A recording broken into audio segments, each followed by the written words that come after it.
Welcome to the Healing Manifest podcast, the one true place for you to learn to becoming your best self. Today, I'm very pleased to say we have our special guest, and let me introduce him here. He is a rapper from Canada, specifically from Toronto in a region called Brampton.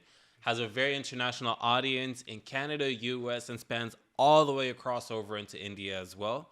He has a more recent single that's out right now on Spotify called Systems. As well, you can also listen to 24, one of my favorite songs from him. So please give it up for our guest here today, Spitty. Hey, appreciate the intro, yeah. Much love, man. Hey, I gotta give it to you, man. Like I told you, like honestly, of this artists that I see in this city, you're one of my favorite ones that are out here.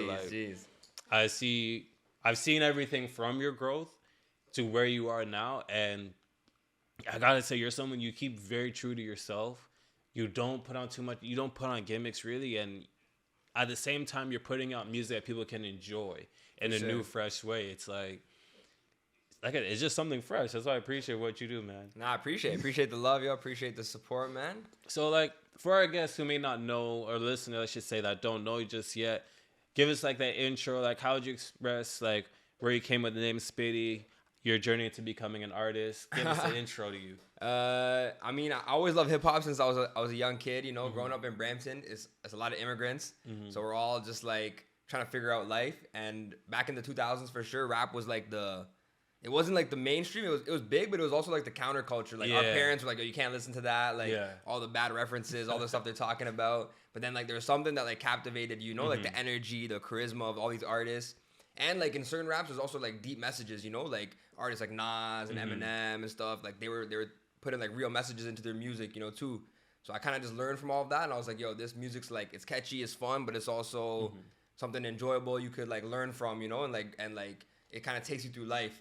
I would say it's like rap is like, it's almost like rock music for those that can't fully relate to that culture that's grown in like rock culture. People have rap music, in the way that you just described it there, and you perfectly said it with how it was in the 2000s. It was almost like how I always say for people that don't get it fully, it's almost like how rock was in the 70s, where it was big, it was kind of big, but then that big boom in the 80s is like where we're at right now, kind of. Where it fully takes over, So yeah, like I always just loved it, and then like some people I think they just love rap and they're like, that's it, I'm just gonna be a listener. But I also felt like, yo, I'm trying to rap myself, Like I feel like I had a lot to say even from a young age, and like I like the way that you could express or use music like as an outlet, Like you could just go and like write music or lyrics or whatever. Like when life around you wasn't going good, you could like go and like put that pen to pad and just like release it that way, Instead of being angry in other ways or sad or whatever. So for me, like I always felt like music was like so impactful to me. I want to like give that same feeling to other people, It's like, that creative blood that's in you that you're just like, I gotta create some, and like you said, it's that expression that you're able to for sure put out there, and there's like that pen to pad, there's the production side of it. Yeah, man. So then it just took a while to like build up the courage and even figure out like how do I make music, like what do I need and stuff. So like in high school is when I started, like in grade 11, I guess grade 10, 11, I started like writing, and then like grade 11 I bought like a mic. I remember going to like grade 11, you said, I went to like Tiger Direct, which is like one of those like knockoff computer stores, and I bought like the Blue Yeti mic, because all you need to do is plug it into your computer. You don't need like an interface or anything. And that's how I got started in high school. And back then I felt like I didn't have all the drip or like the look of like a rapper, Like I felt like if people looked at me, like they wouldn't be like, oh, this guy's a rapper for sure, right? They might just think like another brown guy from Brampton. And in Brampton at the time, like, and maybe even still to this day, but like every high school you had like one guy's trying to be a DJ, one guy's trying to be a YouTuber, one guy's trying to be a comedian, one guy's trying to be a breakdancer. So like I just wanted to make sure when people saw I was trying to do something, they knew it was rap and I wasn't trying to be any of these other things. So I picked a name that like I felt really represented hip hop and rap. So Spitty to me is like, obviously on the surface level, there's like, you spit bars, you spit fire, like yo, he's spitting, it's like that's Spitty, right? But on the deeper level, the way I explain it now is you ever done like a 23andMe test or like one of those DNA tests? You've done one? Yeah, I've not done it. But I've never done one either. But apparently, when you do it, all you have to do is you have to like spit into a vial, and then you like send that in because like your whole DNA is in your spit, Yeah. So for me, Spitty's like music, hip hop is in my DNA. Yeah, let's go. He gets it, yeah. So I maybe like that next album might be like a Spitty and Me or a 23andMe kind of vibe. Okay. That's gotta be like the magnum opus, when it's just like self-titled or something. Yeah, you're gonna have to touch every single like a genre from every like part of the world when you do that. Yeah. Facts. I got some stuff cooking up like that too. Okay. And one thing I think that is very special for you, because one thing I always say is, and I touched on when we were coming up here actually to the studio. You're a big inspiration for a lot of people. Like a lot of people I know that are within the music sphere, because myself, being in the production DJ side of it, we learned very quickly. Like the community within Toronto, it's big but it's small. So like a lot of people talk, and one of the things that I hear a lot is people say like, yeah, like I want to get to like where Spitty is. And it's not even just rappers, it's a lot of freelancers, because you're someone who, what's special with your story I know is you were able to quit your job. Yeah. Boom, go straight into it. And there's a lot of people who, like, I know a bit of like how you did that, but I know there's a lot of people who, there's a blueprint to what you did that a lot of people may not know just yet. So just walk people through like that journey that brought you to that. Yeah, man. I mean, like I just said, right? Like I've been rapping since high school, and like it's been some years since I was in high school. So like it wasn't like overnight journey, you know. Like it took a lot of time and efforts to really build up to this. So like, so like it took a lot of time and efforts to build up to this. And so for me, it was like I went to university. I got my degree in computer science. I was making music back then. I was working like through an internship then, trying to pay off my student loans and still make music and all that. Then I got a full-time job. Still making music. Like I would finish at 5 p.m., 9 to 5 type thing. Go straight to the studio or go straight to like make videos and stuff or like events downtown Toronto.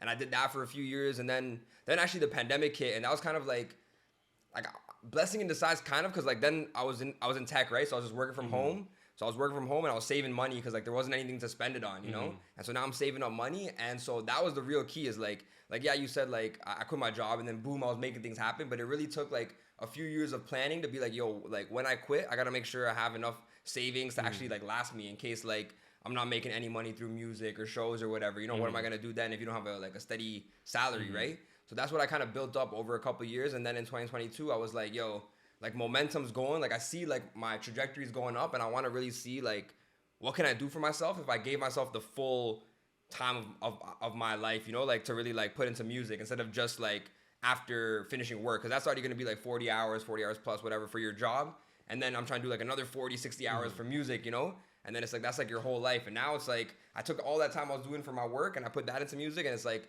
things have been going even bigger and better, but you have to have that mindset of like, yo, like what am I actually gonna what do I need the time for? Like where's that extra time gonna go? Like what am I trying to accomplish, And then the biggest thing is like, yo, how am I gonna make money? Because the reality of life is you need a way to survive, And if you don't have a way to survive, then like everything else is just it's not gonna line up. And arts is a tricky game. It's a hard way to make money, especially rap, because like rap is like your main audience is the audience, like the fan base, Like other freelancers, like you said, or other roles, they can make money within the industry. Like a photographer can get paid through a rapper, right? But a rapper is not really getting paid from a photographer, you know what I'm saying? So it's like it's a bit trickier. You got to find ways to like monetize your brand and your value. It's like, because man, you said there's so much. There's pieces even I wasn't even expecting, because there's so much great things that you just said within there. And like one of the things I think especially with music as an artist, people I think forget is like when you're making music, you're like the executive producer of your film, but your film is your CD, your album. Yeah. So the same how an executive producer is gonna have to be like, okay, we're putting $1 million into this film. I'm expecting then this film to make 3-4 million because I put that million into paying all these people here. You're the one that's now getting paid at the end afterwards, right? And in that same way, I feel like a lot of people, they don't recognize music as a job like that. Like I know even myself when I was like doing music and like putting out projects, I was like, I didn't realize how much of a business, how much of a job this was until you see that first check. Yeah. Even if, and you probably relate to that first check is like $20-$30. Right. Yeah. It's small for sure. It's a small check, but you're like, oh, okay, there's money here now. There's a formula. I got to build this now. There's research I need to do. And even then, another thing that you said I want to touch on is like you said as well, when it comes to like doing freelance, it's not overnight. There's steps that go towards it. And there's a level of financial literacy that you took towards it as well. There's a level of business mindset that you took towards it. It's not an easy, as you said, I want to do this. I'm just going to quit. I'm going to just trust the process. You need to actually create the process for yourself, as you said.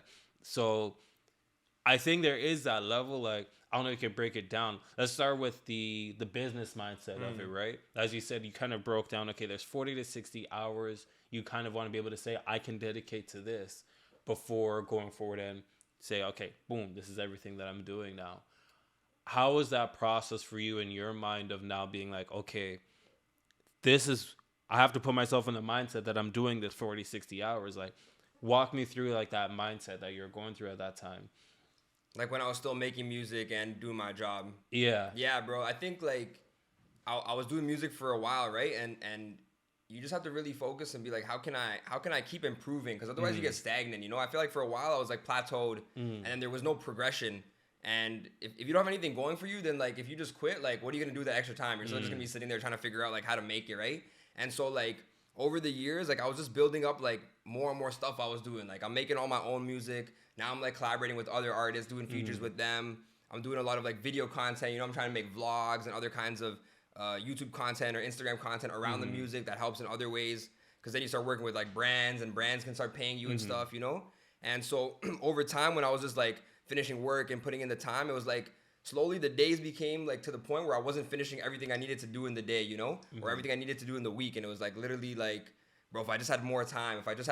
And then once you actually get to that point, I think then it makes sense to actually like quit your job. Otherwise, if you can manage it, you can manage it, you know? Like, and that's the reality of having like a hobby or a side hustle is you got to put in that first part of your day for your money or whatever, and then put in those extra hours where like most people might just go home and like, I don't know, go to the gym and like Netflix and chill and just vibe out for the night. Like you got to like hustle and put in work and like connect with people and send out emails and write music and whatever, shoot videos, whatever the grind is that you're on. Like you got to do all that on the side and then keep doing it until it really feels like, okay, I need that whole extra 40 hours in the day or in the week, on top of all the 40 I'm already putting in. Otherwise, like it's you might just feel stuck again, you know? Like I think what you said, like it felt like as soon as I quit, like things were going, is because like I already had those things lined up, you know? Like 4 or 5 months before I quit, I actually went to America like by myself on like a 6-week road trip. And I just went to cities where I knew artists or like I knew events were happening, and like I performed like same way I do a lot of the showcases and open mics here in Toronto. I was just doing that like in New York and in Philly and in Baltimore and Orlando, all the way down to Miami. But at the same time, I was still working my job. Like I said, it was remote, right? So I'm literally working 9 to 5, and then after that, I would either drive to the next city or perform or like link with an artist and just rinse and repeat for like days. I went to like 12 cities in like 40 days, you know? Wow. And so while working like during the day, full like Monday to Friday type thing. So it's like I had to do that, and then I was like, yo, I can do this with like while working. Like how much more will I be able to do after I quit, you know? But I had to like get to that point and actually see like how far can I push it, because like it's a big step, you know, to like just go all in and leave that stable income. So I think that's kind of like my word of advice on that. Yeah, and like when we get to it, there is things that you did where you did pretty much whatever it took to network and meet people within the industry, no matter how small, no matter what it was, you did those things. And I think for a lot of people, there's a lot of little things people are afraid of doing. Yeah. Because they're like, oh, I don't want to look corny. I don't want to look this way. People are going to think this. I have to have this image. There's a lot of things people forget, like they don't allow themselves to do. And it's almost like there's a level of which you just said, I'm going to do what I need to do. And I'm going to I know my process. I got to do this. And it boils down to, are you going to let other people control what you did? That is also one thing I want to mention as well, is with everything you did, like for you to do all that, for you to map all that out, you're able to say, okay, I'm going to go to these cities here. You kind of knew this is going to cost this much. I'm going to have to save this much. Right. There's a lot of level, I think people don't realize, of financial literacy, financial breakdown that you had to do what you're doing right now. And it's probably something you don't maybe not have realized, but maybe you have. And if you have, I wonder, like, what do you think sparked a lot of your knowledge on financial literacy and how to spend your money, how to utilize your money? Yeah, that's a good question. I guess it's not something you always think about too much, but I think just growing up, like in my family, like coming as immigrants and stuff, and not having like too much, I always saw my parents just like, and they're brown, you know, it's like in our culture where like men's are always just trying to save, like not spend too much. Like we got couches that are like 10 years old that still got like the plastic on them. Like why they still got the plastic on them? You gotta preserve it. You know, it's crazy. Like it's like by now, like they're almost time to get rid of those. You know, like they still got the plastic. It's wild, but. I see where they come from, you know, like the reason behind all of that, because like you gotta value what you have, you know. I feel like when you maybe come up with like a lot more money, you might think things are more disposable and like you just get it back again.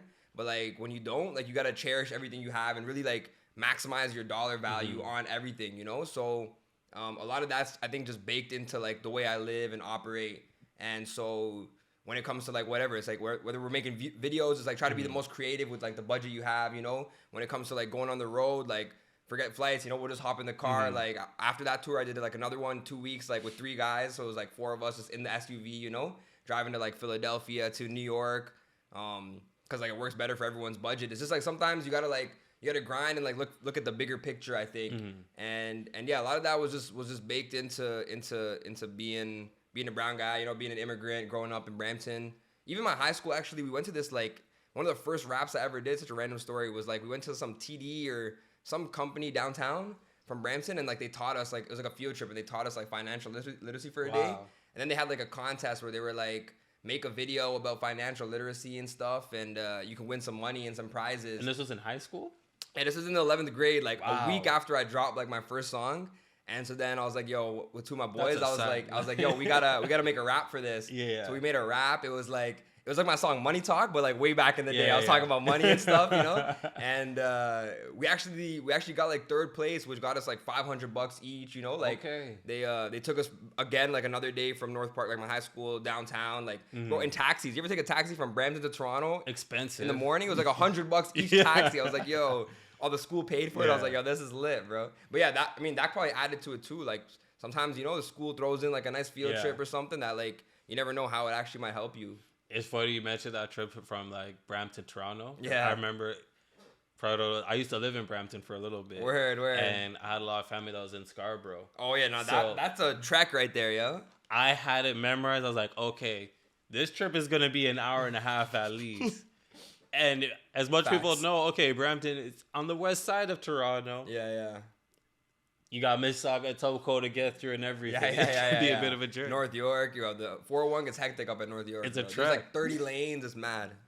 I would say, especially with that, there is like, one, you got that with TD, and as well, you being in Brampton, you became a music ambassador. Word. In like Brampton. You're also like, I see you're getting like places in Complex Canada, Entertainment Tonight. Yeah, shout like out them. I want to know, like you experiencing first step, going to these steps individually. Like, how is it like for you to go through these stages and be like, okay, this is happening, that's happening? Yeah, it's crazy, you know. Like I feel like a lot of those things too. It's like in your head especially as a rapper, because it's so competitive. You already like feel you have that status, or like you're already at that level. Like the Entertainment Tonight, it says like 15 Asian Canadian artists to watch right now, but like I'm like, I always felt like that, you know. but it's like when you get that accolade, it's like, oh nah, like you feel nice, you know. You feel like it's a 10 out of 10 day, and sometimes I think you just need someone else with like some professional experience or opinion to like validate it, I guess, and it makes you feel good. But it also, I think what it does even more so is it makes the people who watch you, like your fan base or your supporters or whatever, like they feel more validated, because now it's like is certified. Yeah, because it's like I feel like people want to support an artist, right? Yeah. But they want to see that person they're supporting win too, because that's why they're supporting them. So it's like when they see you get like the Complex or the ET or whatever it may be, like those things like add to them, because it makes them feel like, yo, like we're supporting the right person. Like I was a part of it. We bet on like the right one. Yeah. Like we're in that right group fan base, you know, and like you're a part of it. Exactly. Like you helped like make that happen. So I think a lot of those accolades and stuff, that's what it does more for me, is like it's like, yo, people can see like it's not just y'all, like obviously the Spitizens, the fan base, they support me, right? But you guys can see like these professional editors and writers and everyone, like people actually also like rock with me. So it's like it's just a growing movement.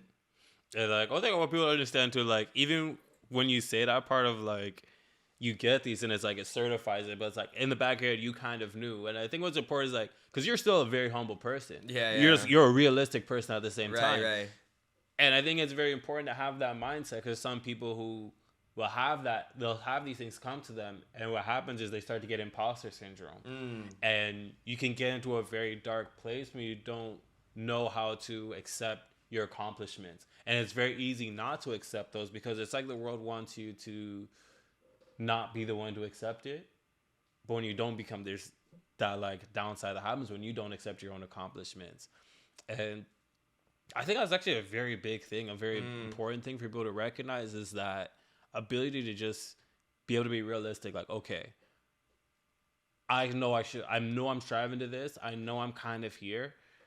This happened. Good. This is good. Yeah. But I do wonder, like, do you ever still find yourself sometimes getting that sense of imposter syndrome where things are happening and you're just like, I don't know how this is happening for me right now. Like, I don't even know what's going on. Like, am I deserving of this? Right. I feel like it could happen sometimes.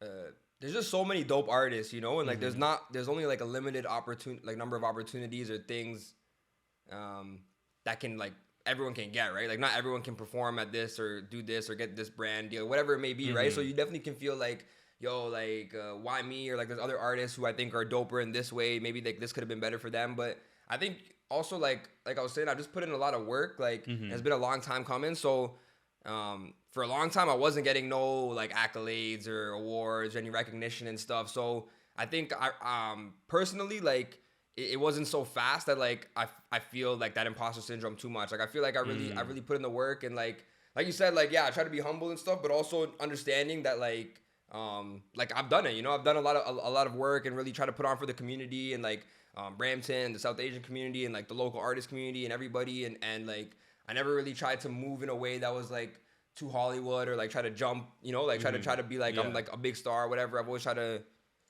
build it from the ground up, you know. So I feel like I'm just kind of seeing some of the fruits of those labors like come in, but no, I agree. Like the imposter syndrome can definitely kick in just because there's so many dope artists, you know. Like say there's like I mean I've never tried to get into like the Junos or Grammys or whatever, right? But there's only like what 5-6 nominations for each category, right? But every year there's so many like albums, singles, whatever. Yeah. Like there's always just so many that you just can't fit it in. So I'm sure that's going to continue to happen all the time. And one thing you mentioned as well, you're mentioning in there with your fans being a part of the growth. And one thing I like is you have your fan base, you call it Spitty. I like that name right there. And like what I appreciate also what you did is, like you said, you keep in contact with them. You actually have a Discord group. They keep Discord, with them. Email and list. I can only imagine how much that has helped you. And it's something that I've heard a lot of like, get engaged with the people that follow you. Get engaged with the people that really want to see you grow your fan base, and little things like that, how much it can help just doing something like that for yourself. Like the making of that Discord group, getting your fans more integrated together, like how much like for people who don't realize how important that is, like how much would you say that's helped you?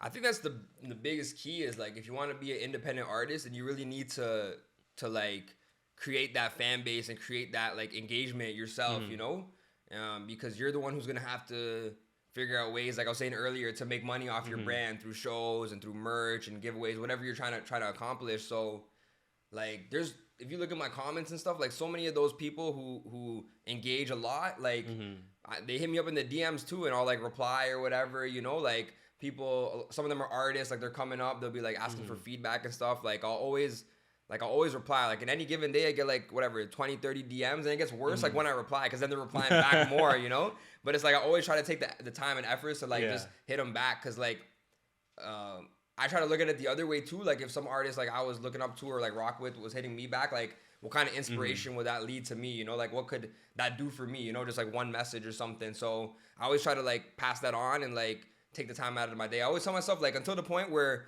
I post something and it's like I'm getting so many comments where it's like I literally can't keep up, because it's like I'm getting like 100 a minute or something. Like I'm gonna always put in the effort to reply to everybody and try to get to know them. And like over time, because people engage so consistently, like over a year, 2 years, like you start to get to know these people, you know, like they're from freaking the UK, they're from India, Pakistan, whatever, Brazil, and like, but you see their name, you see their username or whatever, they're hitting you up in different ways, like they're telling you like what this song means, or like they send a story, like they're playing it here or whatever, and it's like, oh, like these are real people, you know, around the world who are just, you're connecting with just off the strength of music. Like, to me, like, I like people, you know, like, I don't know, some rappers, artists might not like chilling with a lot of people or hanging out, but like, I like community. I like just chilling with people. So if my fan base or whatever could be part of that, like, I'm down, you know? Well, you know, and something very important you said, because here's the thing.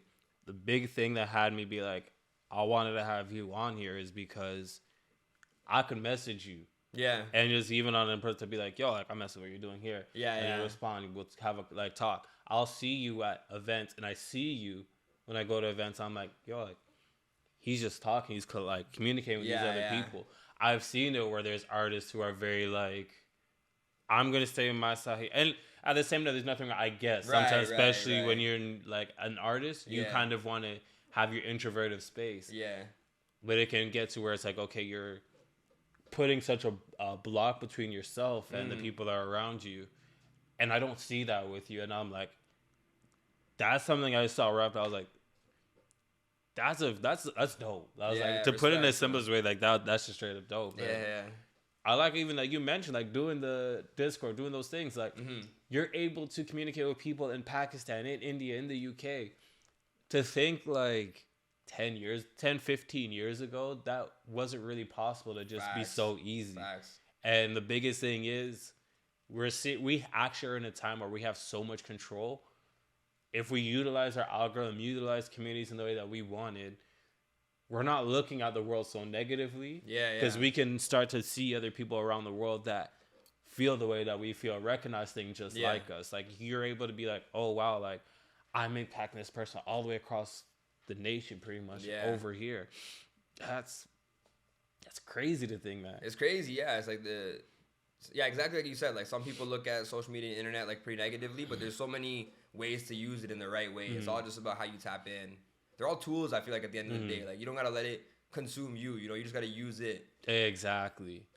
And one thing I wanted to touch on, like I said earlier in the beginning of the podcast, one of my favorite songs that you had. Yeah, 24. 24. Like, what I love with it, too, is just the theme of the song. How you did that song, too. Just the way you had the flow. You kicked everything off in a very unique way. I liked all that. But I also love the social media run that you did with it. Asking people, you know, what they would do if they only had 24 hours to live. And even just that alone, just that thinking of like, okay, it's almost like you approach that with your music of like, okay, if I only had 24 hours left, is this really how I'm going to spend my life? Well, walk us through that, like, your own answer, I guess, if you only had 24 hours to live. What would my answer be? You're on the hot spot now. You're on the hot seat. Damn. I mean, like you said, like I try to live my life like in that way, you know. So I'd hopefully just be doing a lot of the same stuff, like making music, chilling with my people, partying, you know. Ideally, like, you know, I would just blow all my money and do a sick show and be like, yo, I'm going out, bro. Let's all turn up. But like, and even with that, like, is there any other, if you could think of off the top of your head, like other mantras that you like to go off with your own life? Yeah, I feel like I try to include them a lot, like in my lyrics, but a lot of them are about that. Like I feel like I focus on time a lot and like making the most of our time. From that same album that 24 is on, this song called Dice, I have this line that people like a lot. That's everybody dies, are you living yet? Which is just the same concept really. It's like, yo, like everyone's gonna go. Like that's like a guaranteed fact of life, you know? But like not everybody gets to like really live the life that they want to, or really like spend the time how like they actually like want to enjoy or like try things, you know? So that's another part of it. I think for me, like that whole album was full circle, was about time and all about like just like how we can use our time to the best of our abilities. And it doesn't have to be like we're always working or whatever, but it's just like have fun, you know, like make the most out of life, like work hard, play hard type mentality. You know what? As you say that, I think I actually have it over here. If not, I gotta find it. There's a book that I have called The Great Book. It's all about stoicism, and honestly, when I find it after this, I'm gonna try to give it to you. Sick. But one of the first lines in it is, it's pretty much, it's like that, where it says, if you were to die today, what are you remembered for? Yeah, your legacy. What are people going to talk about with you? Is that the person that reflects the person that you want people to know you as? And that was actually one of the things that clicked in me, where I was like, oh, no. Because I know even myself, I'm like, I wish people knew this. I wish people knew that about me. And it's like, I'm the only person that's preventing people from understanding this about me. Yeah. I'm the only person that's blocking other people from understanding me in this kind of way. Right. So that's deep. I'm gonna send that to you as soon as I can. Let's get to here. Also, like the next thing I just want to get on a little side thing, but I think it's still for the people who watch this podcast. They're looking to becoming their best self, how to mold who they are. One thing I appreciate a lot with you is your fashion sense. Like, respects. I see how you dress, and I'm like, I don't see no one else. Like, the one thing I appreciate with people with fashion sense, it's easy to go into a store and get the most expensive item there, and just put them on. Follow this trend, follow that trend. It's easy to do that, but what I appreciate you is you put a lot of like. It's like I could feel like, okay, this is you right here. Like you thought about every piece that you have. So like. Even what you have here right now, like this is something different. Like walk us through this right now, man. This is shout out Liquor and Poker, yo. They're like a UK brand. Okay. That reached out to me. I don't even know how they found me through Instagram DMs, and they just wanted to send stuff. Last year they sent me a couple fits, and then like they didn't even really ask me to do anything. They just sent them, but I'm like, obviously I'm gonna post them, make some pics and stuff. So they rock with me. So then this year again, they're like, yo, just both times they're just like go on our website, like pick any 2 outfits, and we'll just send them. You know. So I just picked something that was fresh. Yeah, shout out Liquor and Poker. Okay. It's like, I know, it's kind of like a double entendre, but it's like liquor like the drink and poker like the game. yeah. But yeah, bro, you know, the little Canadian tuxedo like they call it, had to represent, you know. Yeah. And the bucket hats I always try to wear. It became my kind of part of my brand a couple years back. I used to never have long hair, you know, and then like when I started growing my hair out, I used to always wear baseball caps before. Yeah. But then once I started growing my hair out, I felt like I looked like a real baseball hockey player, you know, with like the flow hair, like a real white boy. So I was like, yo, the baseball cap's not working no more. Yeah. So then I was like, the bucket hat kind of works better with the long hair. It gives me like that hippie look, you know. So. And also, you came here.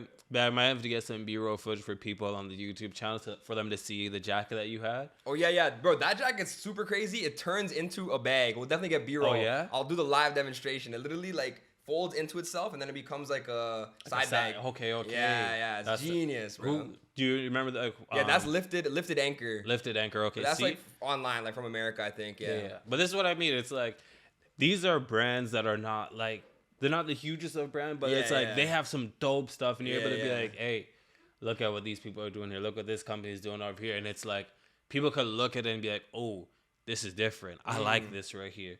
So it's like I do think because that speaks so much for you.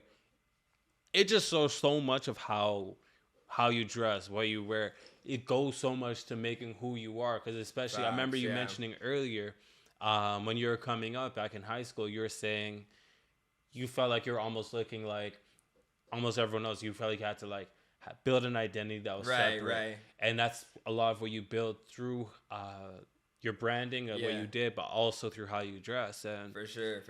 For those that need to realize as well, like how important that fashion side is.